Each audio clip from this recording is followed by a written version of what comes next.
Hi friends, welcome to Booms Tamil. வாங்க நம்ம இப்போ என்ன பார்க்க போறோம் அப்படினா மாதுளம் பழம் பீல் பண்றது தான் பார்க்க போறோம். நம்ம பழத்தை நல்லா க்ளீனா கழுவி கொண்டு வந்தாச்சு. இப்போ இந்த மெத்தட்ல நீங்க பீல் பண்ணீங்கன்னா உங்களுக்கு வந்து ஜூஸ் அதிகமா போகாது. ரொம்ப ஈஸியா பீல் பண்ணிரலாம். எனக்கு வீடியோ வந்து மொத்தமா எடுத்ததே 2 பழம் பீல் பண்றதுக்கு எனக்கு just 7 minutes தான் ஆச்சு. உங்களுக்கு நான் ஃபாஸ்டா காட்டியிருக்கேன். இப்போ பாருங்க ஃபர்ஸ்ட் நான் வந்து ரவுண்டா வந்து கோடு போட்டுட்டு அந்த மேலே வந்து எதுவுமே பழத்துல வந்து போய் அடிபடாத மாதிரி நம்ம போட்டுக்கணும். அதுக்கப்புறம் நம்ம ஜென்ரலாக இந்த மாதிரி 4 ஸ்ப்ளிட்டாக பண்ணிட்டு பீல் பண்ணுறவங்க பண்ணுவாங்க, இல்லை பழத்தை 2 அறுத்துட்டு பண்ணுவாங்க. அந்த மாதிரிலாம் பண்ணாமல் இந்த மாதிரி கிட்ட ஒரு 8 ஸ்ப்ளிட் வருது எனக்கு.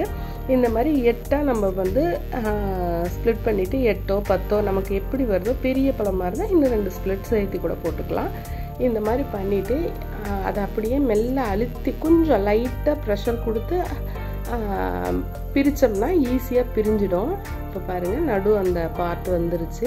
இப்போ எடுத்துகிட்டு இதை சும்மா லைட்டாக அப்படி ப்ரெஸ் பண்ணிட்டீங்கன்னாவே உங்களுக்கு மேக்ஸிமம் பாதிக்கு இப்போ மேலே வந்து உங்களுக்கு வந்து பழம் வந்துடும். ஒரு உதறனா பாருங்கள். இப்போ பாருங்கள் பாதி பழத்துக்கு மேலே கொட்டிருச்சு. இப்போ இதுக்கு மேலே இந்த ஸ்ப்ளிட் பண்ணதை ஒன்றா ஒவ்வொரு பிட்டாக வந்து நம்ம சாத்துக்குடிக்கு எடுக்கிற மாதிரி ஒவ்வொரு பிட்டாக எடுத்துகிட்டு பழத்தை க்ளீன் பண்ணிக்கலாம். இது வந்து நமக்கு வந்து தோல் அதிகமாக எதுவுமே வராது. இந்த உள்ள தோல் சாப்பிட்டாலும் நல்லது சொல்லுவாங்க. அந்த மாதிரி இருந்தால் நீங்கள் இந்த உள்ள தோலும் சாப்பிட்டுக்கலாம்.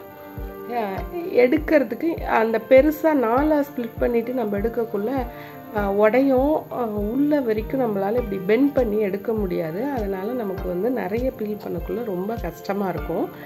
இந்த மெத்தடை ஃபாலோ பண்ணி நீங்கள் மாதுளம் பழத்தை பீல் பண்ணிங்கன்னா ரொம்ப ஈஸியாக பீல் பண்ணிடலாம். இப்போ பாருங்கள் நீட்டாக பீல் பண்ணி முடிச்சிட்டோம். நம்ம சேனலில் இது மட்டும் இல்லாமல் நிறைய உபயோகமான வீடியோக்கள் இருக்குது. எல்லாத்தையுமே பாருங்கள். உங்களுக்கு இந்த வீடியோ பிடிச்சிருந்தா மறக்காமல் ஒரு 2 பேர்த்துக்காவது ஷேர் பண்ணுங்கள்.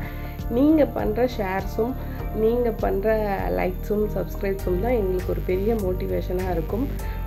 இப்போ பாருங்கள் நான் வந்து க்ளோஸ்அப்பில் காட்டியிருக்கேன். பழத்தை தட்டி எல்லாம் எடுப்பாங்க. அந்த மாதிரி நம்ம தட்டி எடுக்கக்குள்ள ஜூஸ் வர்றதுக்கு நிறைய சான்சஸ் இருக்குது.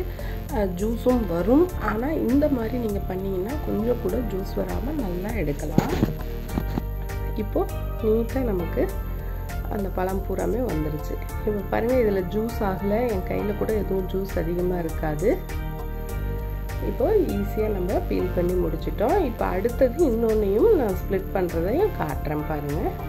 இப்போ பாருங்கள் இந்த மாதிரி அந்த சென்டரோட அந்த ரவுண்டை மட்டும் பழம் வரைக்கும் கத்தி உள்ளே இறங்காமல் பார்த்துக்கணும். அந்த மாதிரி பண்ணோம்னாவே உங்களுக்கு மேக்ஸிமம் ஜூஸ் வந்து வராமல் நல்லா நீட்டாக வரும். இப்போது இந்த மாதிரி நம்ம பக்கத்தில் பழம் வரைக்கும் உள்ளே விடாமல் நம்ம ஆரஞ்சு பழத்துக்கு சாத்துக்குடிக்கெல்லாம் நம்ம வந்து கோடு போட்டுட்டு எடுப்பாங்கள்ல, அந்த மெத்தடில் இந்த மாதிரி நம்ம எடுத்துட்டோம்னா நமக்கு நீட்டாக வந்துடும். உங்களுக்கு இதை அப்படி மெல்ல அந்த ப்ரெஸ் பண்ணி நம்ம அப்படி விரித்து விட்டுட்டோம்னாவே அவ்வளோதாங்க. உங்களுக்கு எந்த அளவுக்கு நீட்டாக வந்துருச்சு பாருங்கள். இதை வந்து அழுத்தி விட்டோம்னா அதை விட இந்த பழம் வந்து கொஞ்சம் ரொம்ப நல்லா இருக்கிறதுனால ஸ்ட்ராங்காக இருக்கும். ஃப்ரெஷ்ஷாக இருக்கக்குள்ள ஃபுல் பழம் பீல் ஆகாது. இந்த மாதிரி பிட்டாக எடுத்து பீல் பண்ணக்குள்ள ரொம்ப நல்லா வந்துடும். உங்களுக்கு இந்த வீடியோ அவசியம் பிடிச்சிருக்குன்னு நினைக்கிறேன். வீடியோ பிடிச்சிருந்தா மறக்காமல் லைக் பண்ணுங்கள். உங்கள் நண்பர்களோட ஷேர் பண்ணிக்கோங்க. வீடியோ ஃபுல்லாக பாருங்கள். பார்த்துட்டு வீடியோ எப்படி இருக்குன்னு கமெண்ட் பண்ணுங்கள். அடுத்த வீடியோவில் சந்திப்போம். பாய்.